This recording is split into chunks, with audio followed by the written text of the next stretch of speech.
Welcome, happy warriors, and thank you for being part of the Rabbi Daniel Lapin Show, where I, your rabbi, reveal how the world really works. Thanks for being part of the show, and thanks for all you do to help promote the show.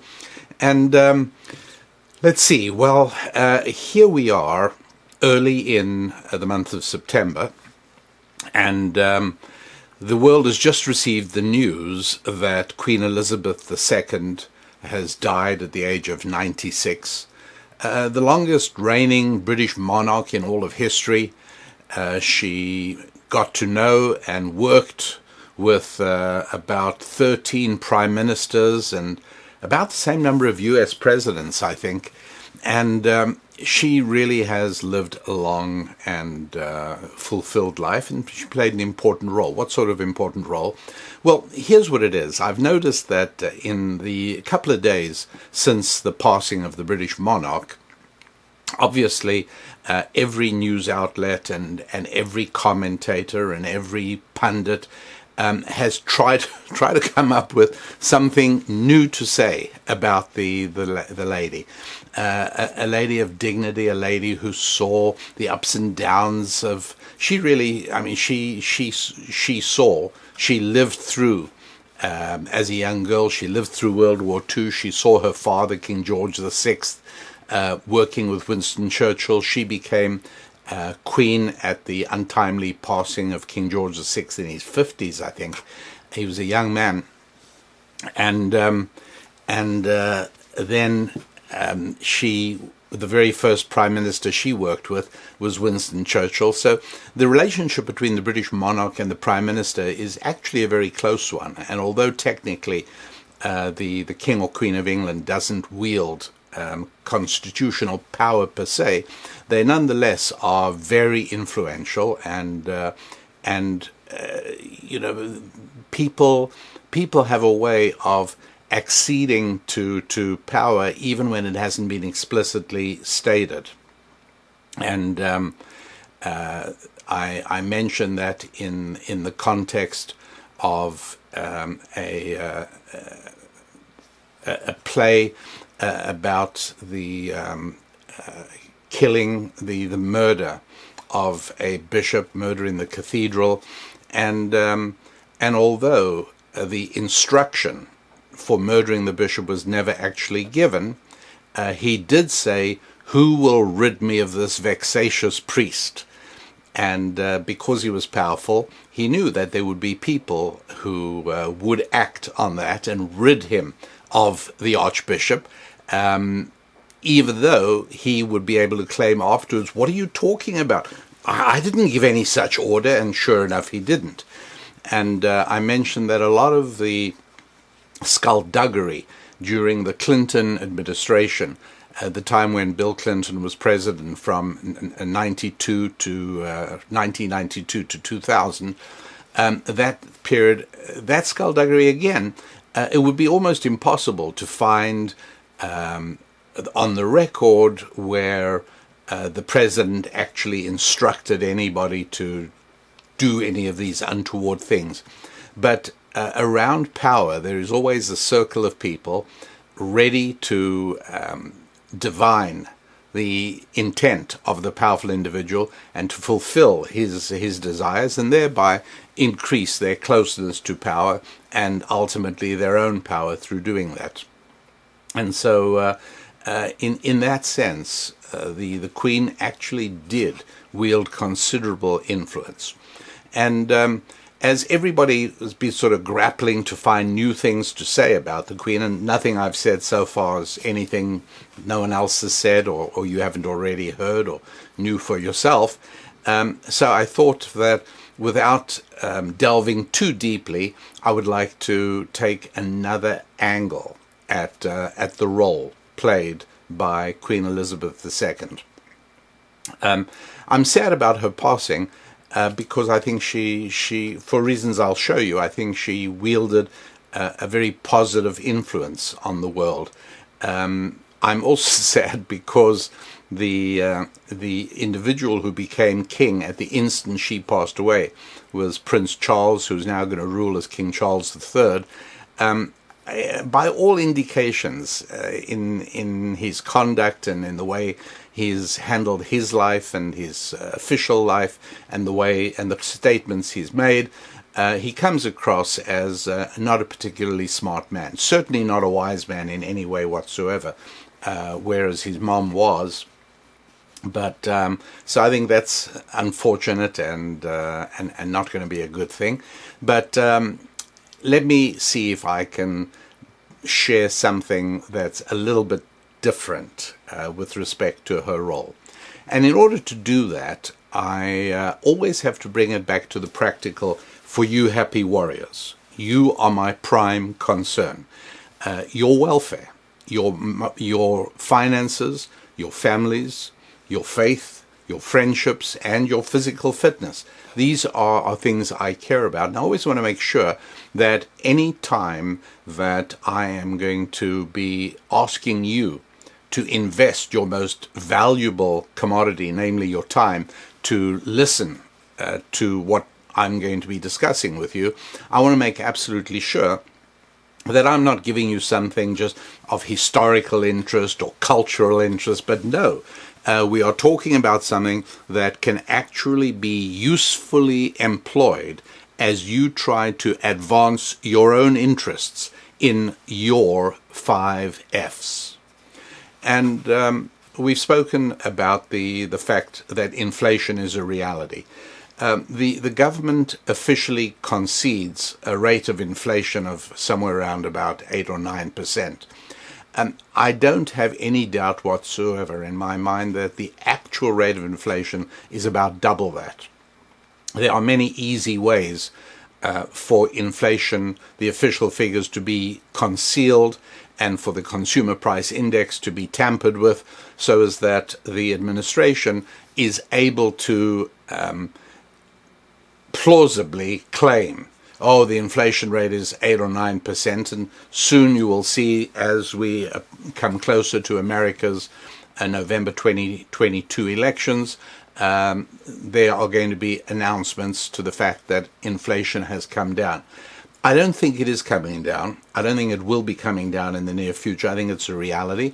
And I also do believe that the actual real rate of inflation, the rate at which any money you have in your bank account is being eroded, is more like double the official rate. It's probably 13 to 15, maybe 17%. It's somewhere up there. Difficult to be precise. I need to depend on others who can perform these calculations more adeptly and more accurately than I can. And I've come to the conclusion, looking at all of that our real rate is up there at about 15%. At any rate, it's more than 12% for sure.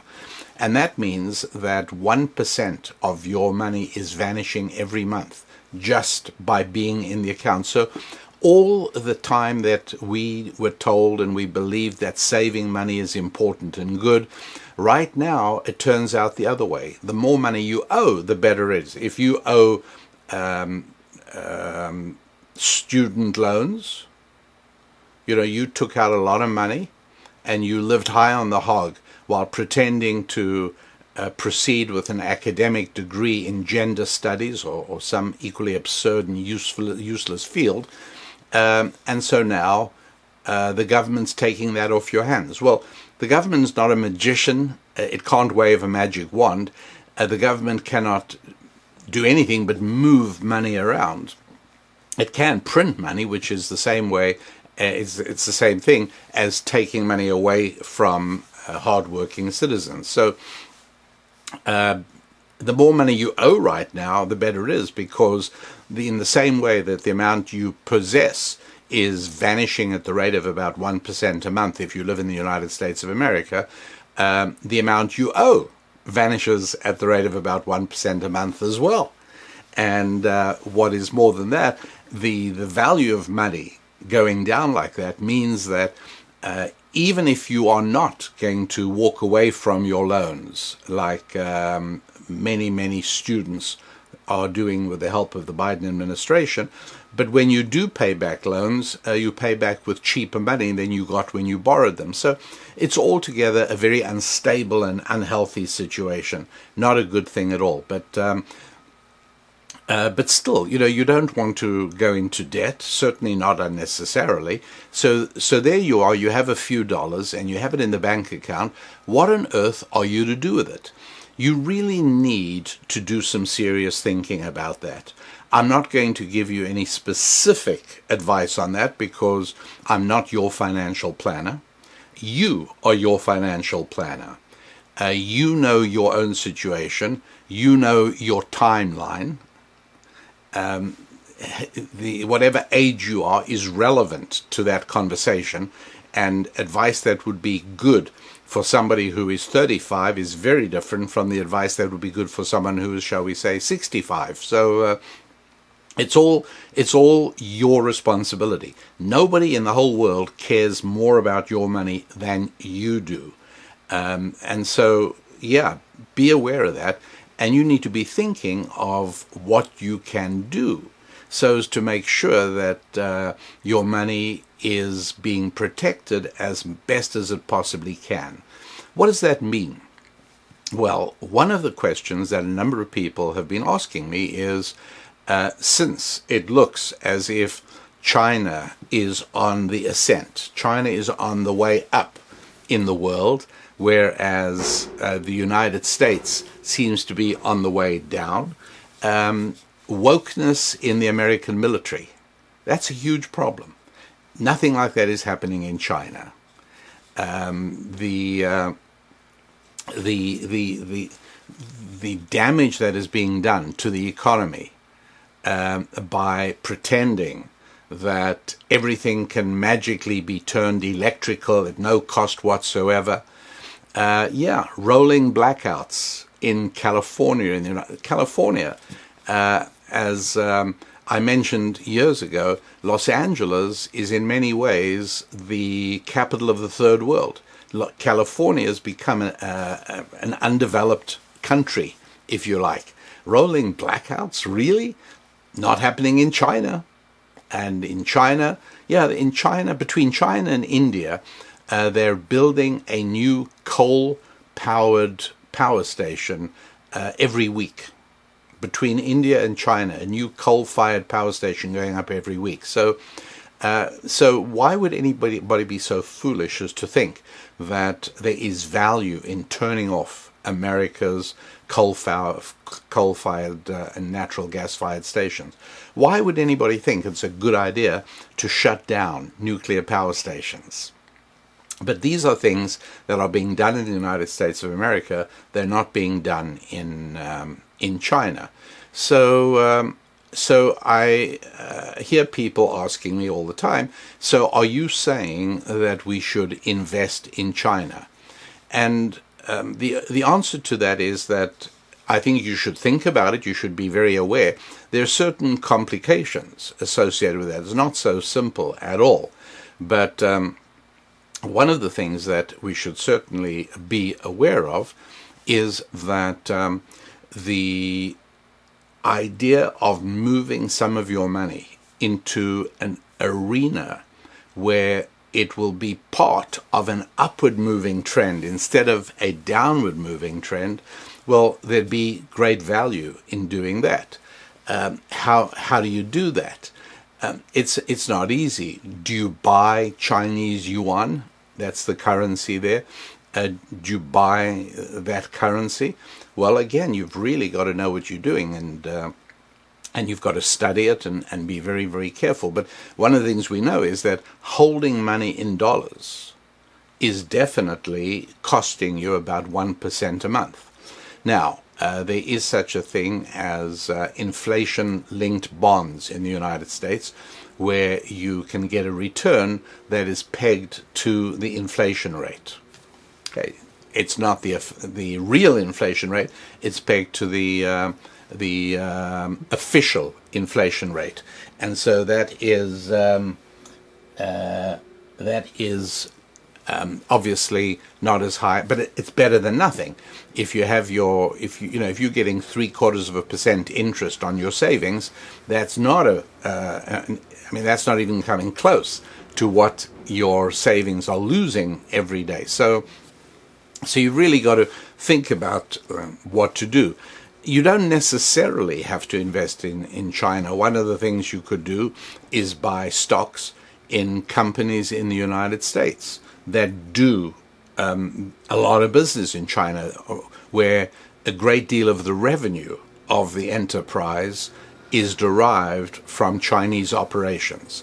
Not without risk, of course, but I thought, let me try and give you an overall set of principles here, by means of which you yourself will be able to make a wise and informed decision as to whether China should be part of your investment strategy. Let me explain. Look, there are two different ways of running a successful economy, which involves at the same time maintaining a successful currency. When an economy declines, its currency also declines, right?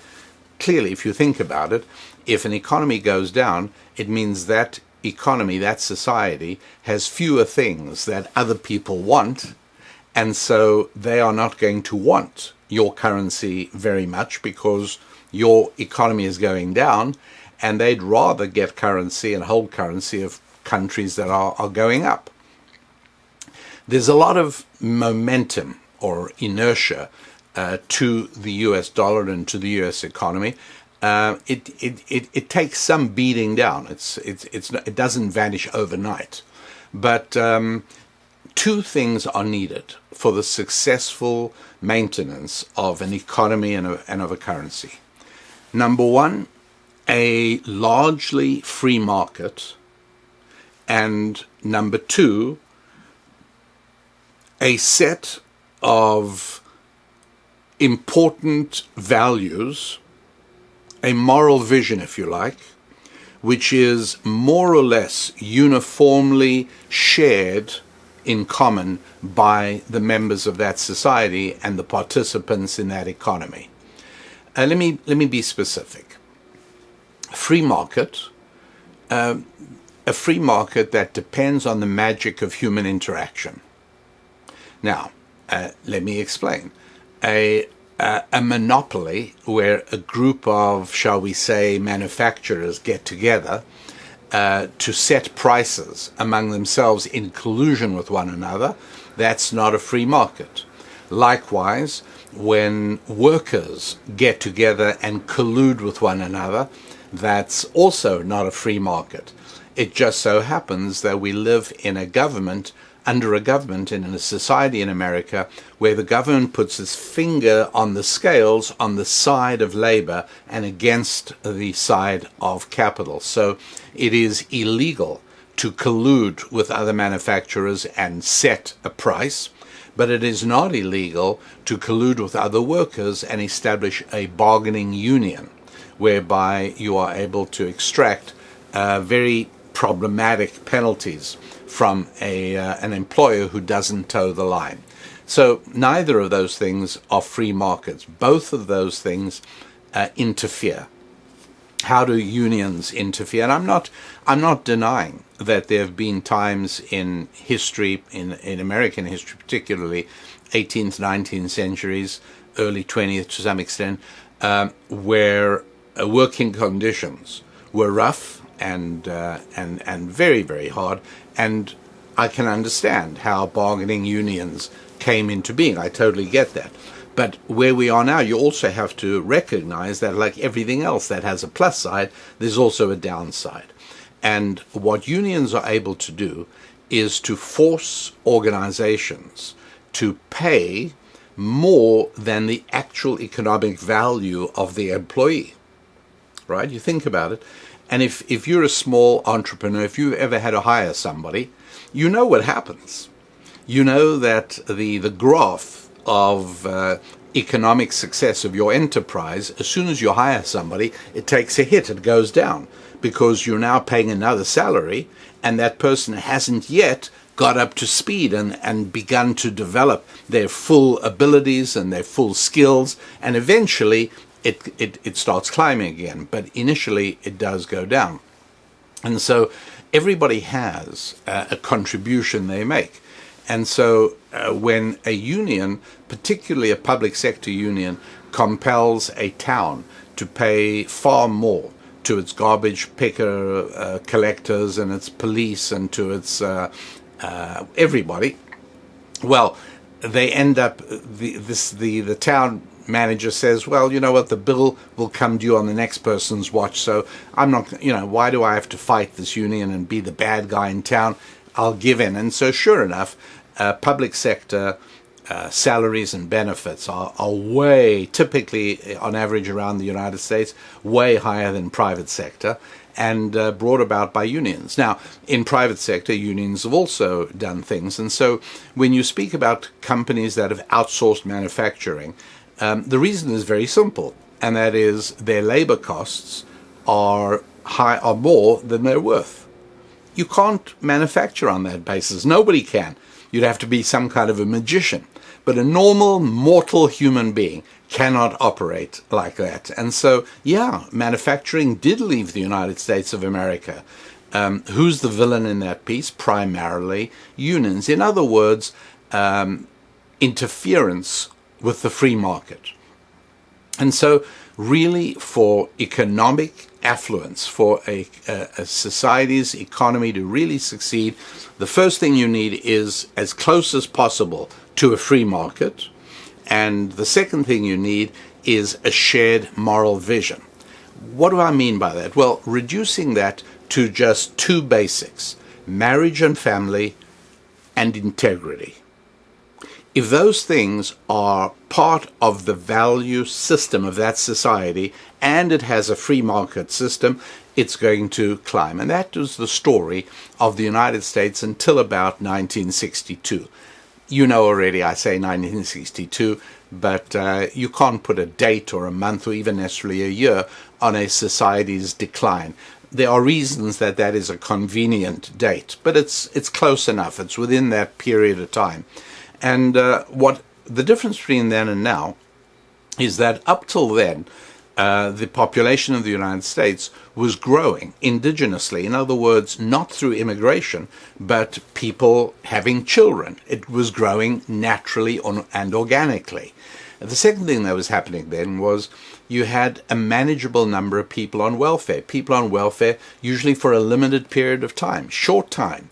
But the idea that there was an entire welfare class of people, that there was an entire population in the country that had been living multi-generationally on the sweat of other people's brows, that didn't exist before 1962, but it did exist afterwards. Exploiting of the emergency room of a hospital.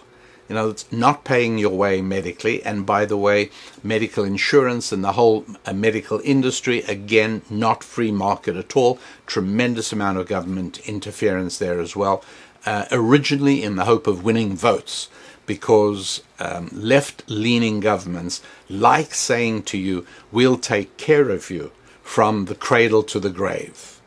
And medicine, of course, is part of that, and will educate your children and will give you money when you're too old to work. Governments like doing that as a deal. You'll get all of that in exchange for your votes.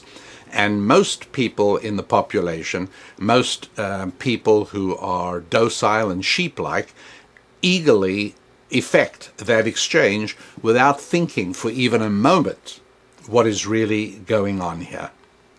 And so the idea of integrity, that you keep your word, that you show up for work on time, that you don't want stuff for free. All of those things was part of the culture. It was part of a commonly agreed upon moral system. We all knew what it meant. Today, that is all gone from the United States of America. Another thing that happened until then was marriage and family. Look, I've discussed in the past that for a functioning economy, you have to have a pyramid population structure. Each generation has to be larger than the one before. That is how it works. There is no way to bypass that simple reality.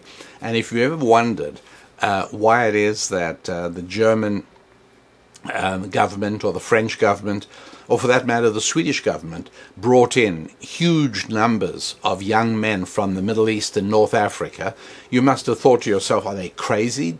Do I know stuff they don't know? No, you just didn't pay attention to the fact that they were aware of their own demographic decline, and their assumption was that one body is much like the other. That is part of a Marxist materialistic outlook. This body is the same as that body. And what I say is that's not true. This body that is influenced by a soul and by a spiritual outlook is very different from that body which is driven primarily by its own appetites. From the outside, you might look at these two bodies and say they're interchangeable. The reality is they're not at all interchangeable. What your body does is very much a function of the spiritual schematic that shapes who you really are. And so it is when you're looking at millions of people in the population of a country. If you've got millions of people shaped by a spiritual schematic that says, yes, I do build a stable marriage, and I do raise the next generation, and I raise them to be upright and top-rate citizens, that's one kind of place. Another kind of place says, no, you know what, I do what I like. I'm a free person. I can make my own choices, and I choose not to get married, and I choose not to have children. Well, you're seeing that happening in the United States largely right now as well. So these are two important areas: integrity and marriage and family. If a society has integrity, it's made up of people with a vision of moral integrity, and it also has marriage and family visions and patterns, and it has a free market. There's no stopping that society. No stopping it. What's the second kind? Second kind is also a free market. Don't for a moment give any thought to socialism as the Soviet Union practiced it. That was a non-starter. It never was a success, and finally it foundered and failed after about 70 years. So don't dream about that. Free market is a prerequisite, and the free market with limited, extremely limited restraints and controls, because the free market largely tends to control itself. Not 100%, and that's why there is room for government, but the extent to which the free market is influenced, shaped, sculpted, pressured in the United States is way more than it used to be 100 years ago. And the results are not all good. So, what is the second kind? I've described the old American model. How about the second kind? The second kind is the Chinese model. Now, the Chinese model is, again, believe it or not, it's largely a free market with a degree of government interference. But here's the point, my friends. Each of you happy warriors, please hear me on this. I am not at all sure that the government interference with the free market in China is any worse than the government interference with the free market in the United States of America.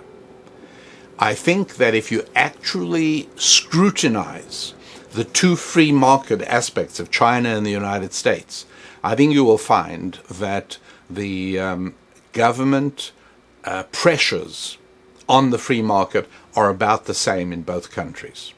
But you say, China lacks, China doesn't have the moral framework you're talking about of integrity and marriage. Well, here's the thing. You see, that moral framework can come about organically just through the native beliefs and views of the majority of the citizens, as used to be the case in America as a Judeo-Christian country. That's how it used to be. But there's another way of doing it, and that is through government control. That also works. You follow what I'm saying? You know, China has social credit systems. In other words, how you behave, how you drive, what you do, all of these things total up a government tally of your social credit. And if you score high, you get certain benefits living in this society. If you score low, you have certain penalties associated with it.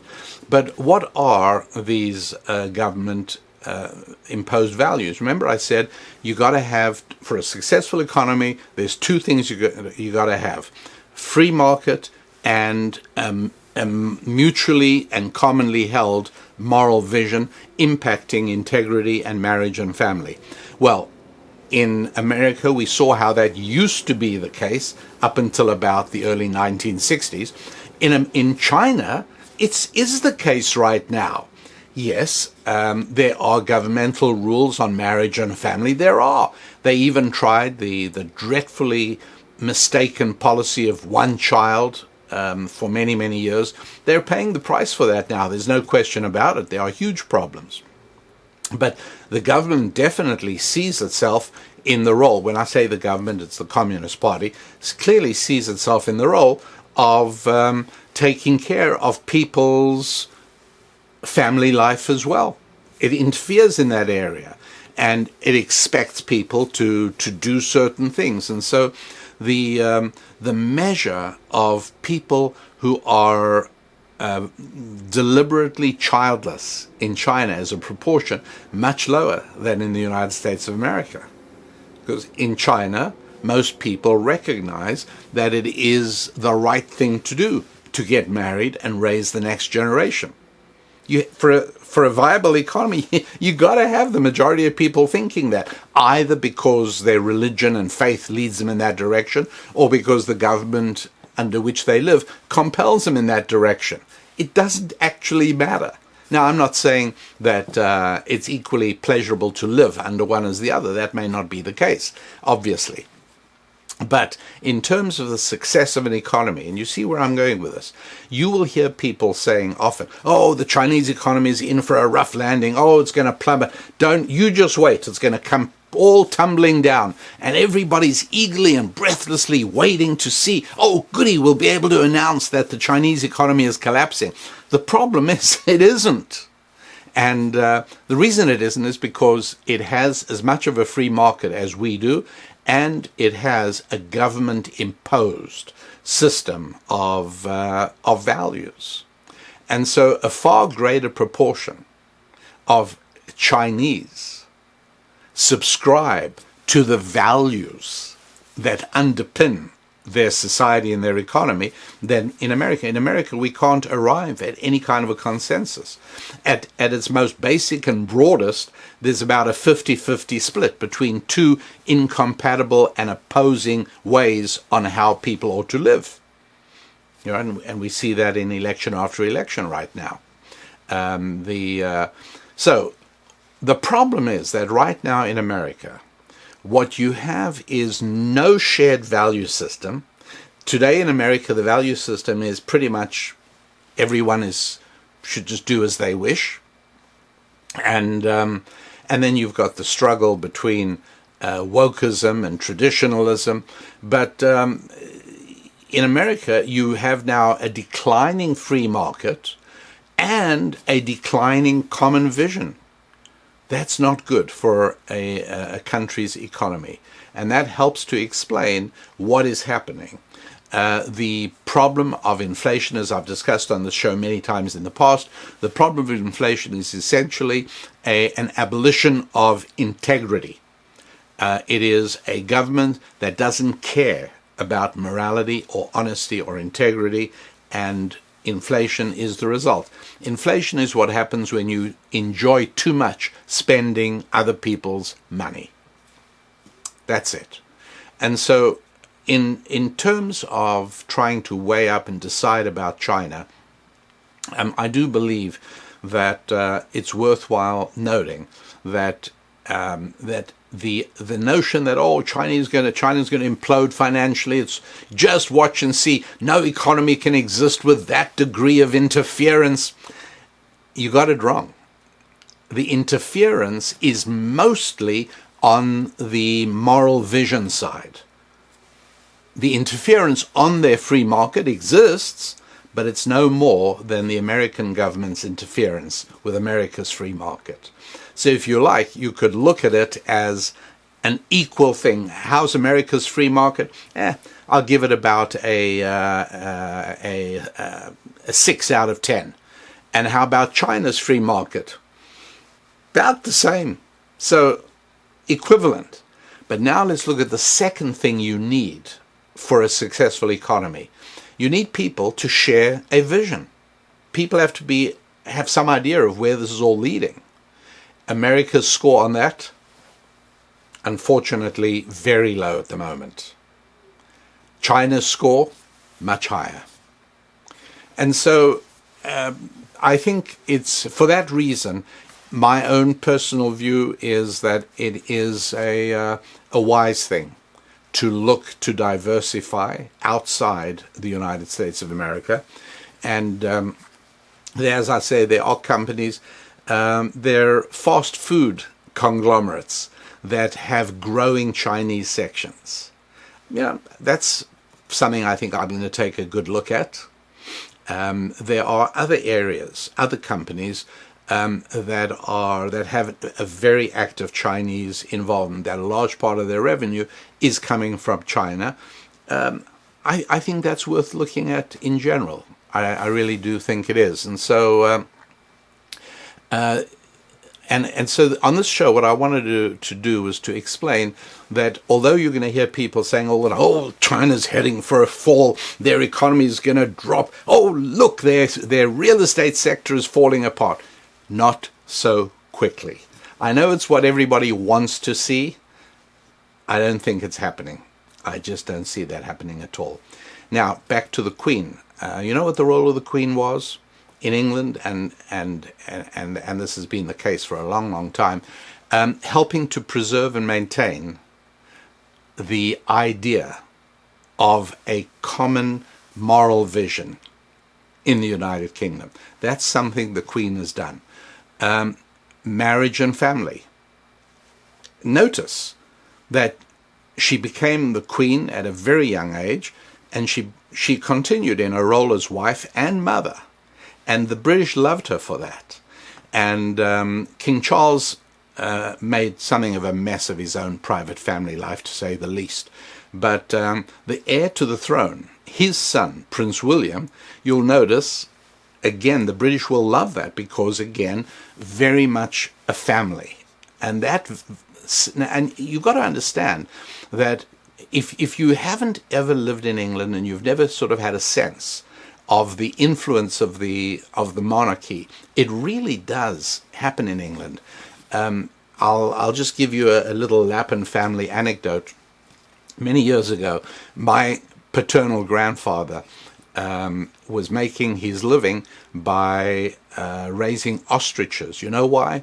Because women's fashions used ostrich feathers. You remember all those plumed hats and dresses and things? Ostrich feathers was the thing.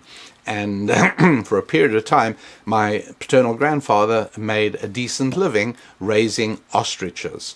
One of the things I inherited from him was a gold and ostrich leather cigarette case. You remember those things? People who smoked a lot used to have smart cigarette cases, and Grandpa Lapin actually had one of those made out of ostrich skin. And so he raised ostriches.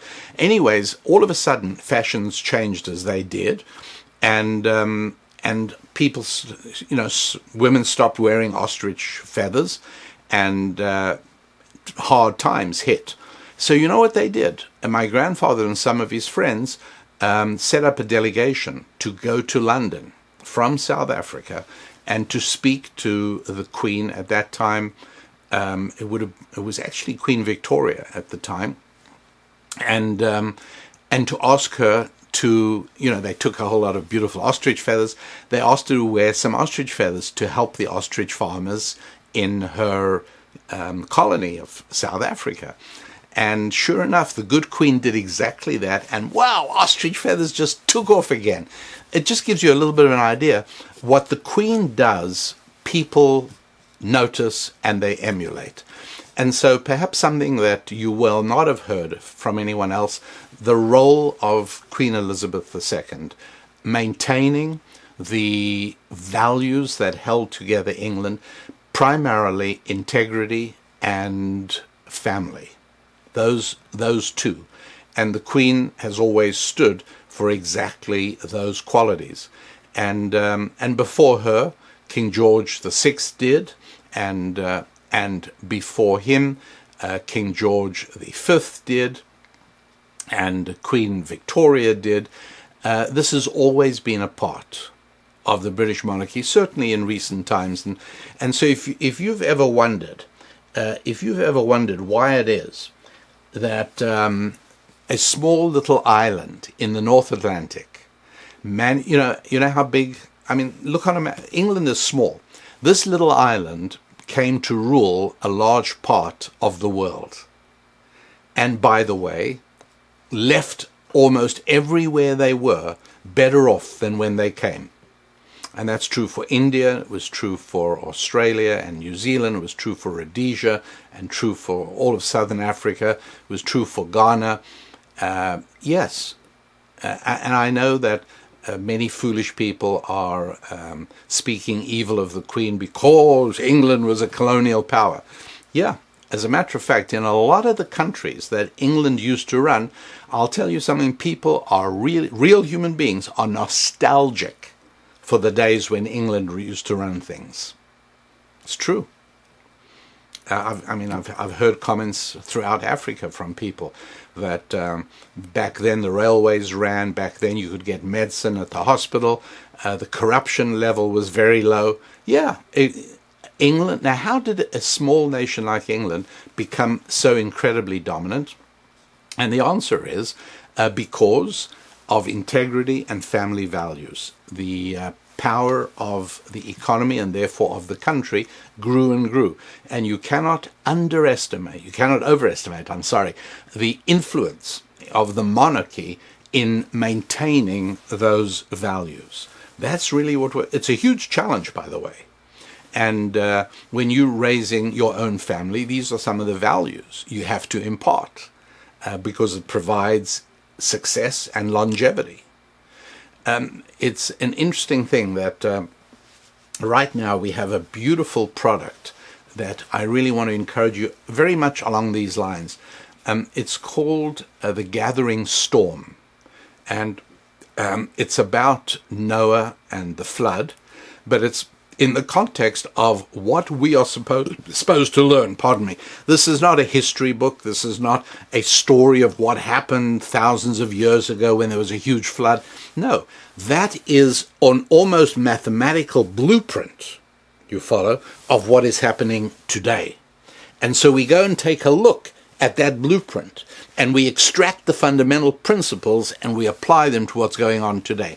That's what this program called The Gathering Storm on my website tells you about and shows you what to do. So to give you an example, chapter 6 of Genesis starts off with this baffling thing, which is that, guess what? Daughters were born.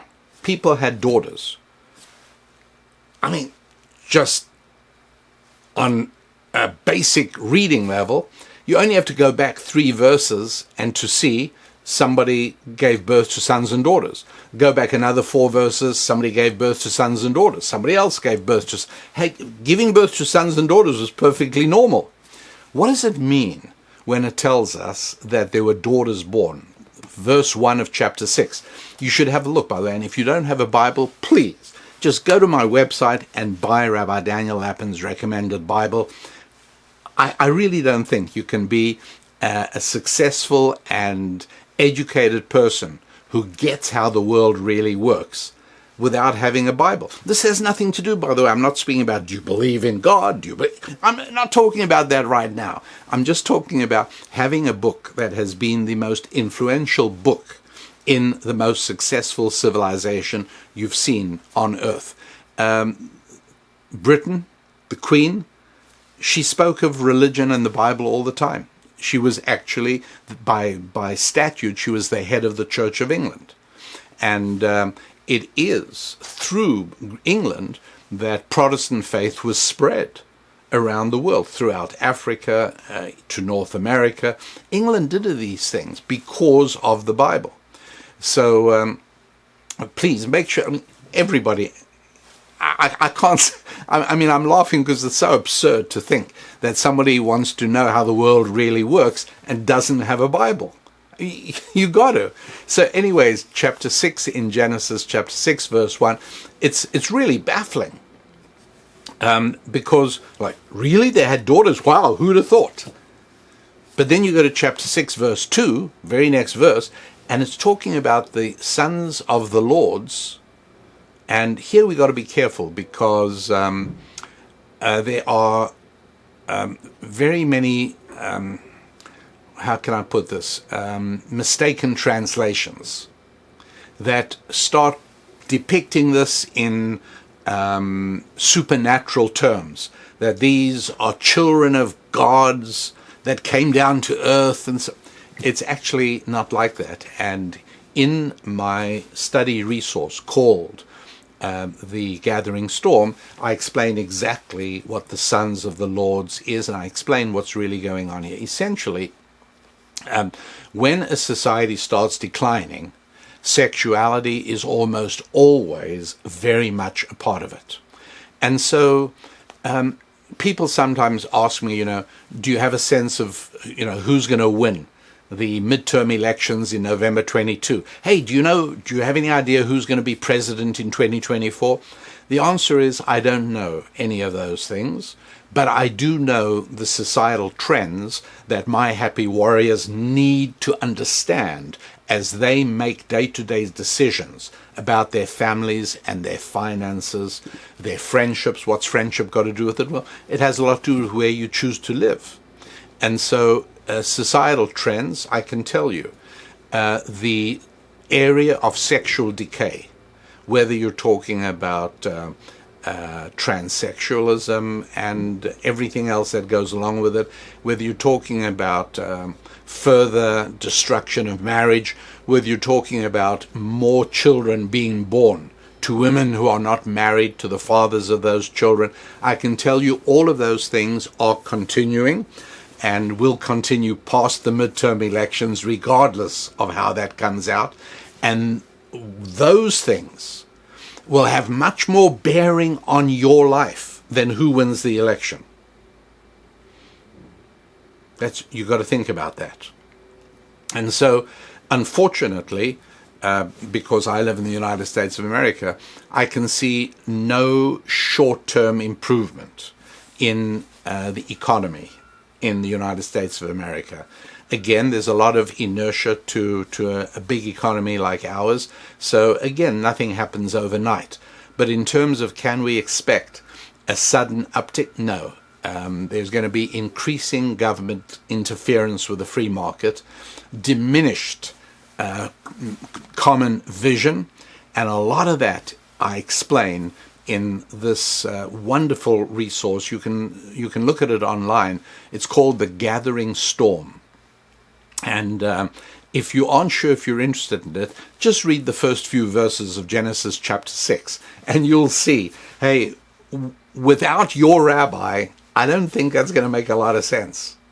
But with me, not only will it make sense, but it will actually help to point you on the road ahead, the things you have to be aware of as you make decisions for your family, for your financial life, for your social life, even for your physical health. All of those decisions, you need to know what's really going on around you. And in order to know that, you've got to know how the world really works. And all of that is my job to bring to you. And I sincerely hope that not only have you enjoyed this little opportunity to be together, but that it's actually enhanced your understanding of how the world really works.